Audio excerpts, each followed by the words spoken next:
नर्मदे हर.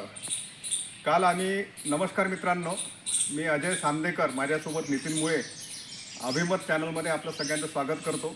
काल आम्ही झाडेश्वरवरून निघून आम्ही नारेश्वर इथे आलो. नारेश्वरला दुपारचं भोजन केलं. रंगनाथ स्वामींचा खूप छान आश्रम आहे नारेश्वरला, आणि तिथून आम्ही निघून चांदोद या गावी आलेलो आहे. चांदोदमध्ये माधवानंदांचा आश्रम आहे.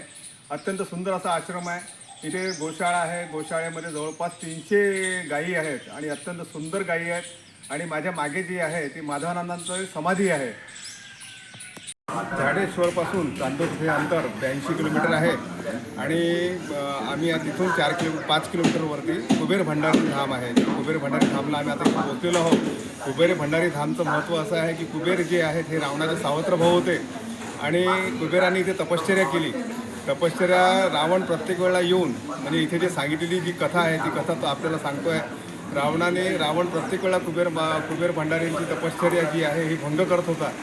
तर ती त्या महाकाली जी आहे, या महाकालीने त्यांचं रक्षण केलं, आणि रक्षण करून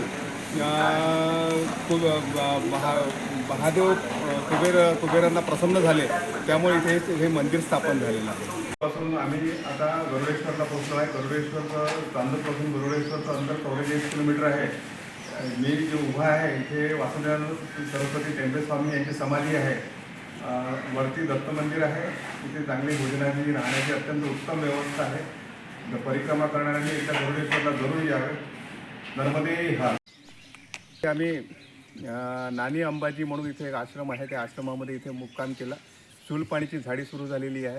चांदोदपासून नानी अंबाजीचं अंतर हे 70 किलोमीटर आहे. अंबाजीपासून कवाटकडे निघालेलो आहे, आणि कवाटकडे जाताना एक खूप मोठी नहर लागलेली आहे.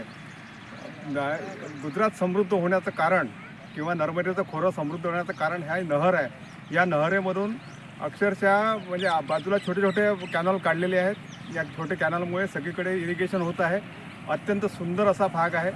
इथून कवाट जवळपास 40 किलोमीटर आहे. नानी अंबाजी आश्रमातून, जीवनपुरा येथील आश्रमातून निघून आम्ही नानी अंबाजी आश्रम जीवनपुरा येथून निघून आम्ही कवाट येथे दुपारचे भोजन घेतले, आणि आता आम्ही मध्य प्रदेश वखतगडपासून मध्य प्रदेशच्या बॉर्डरमध्ये प्रवेश केलेला आहे. गुजरातला आम्ही सोडलेला आहे. नर्मदे हर.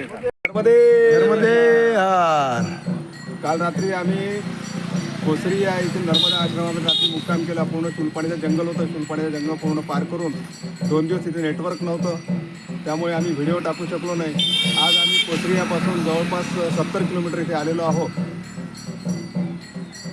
बस पॉज करू का? ठीक आहे. नर्मदे हर.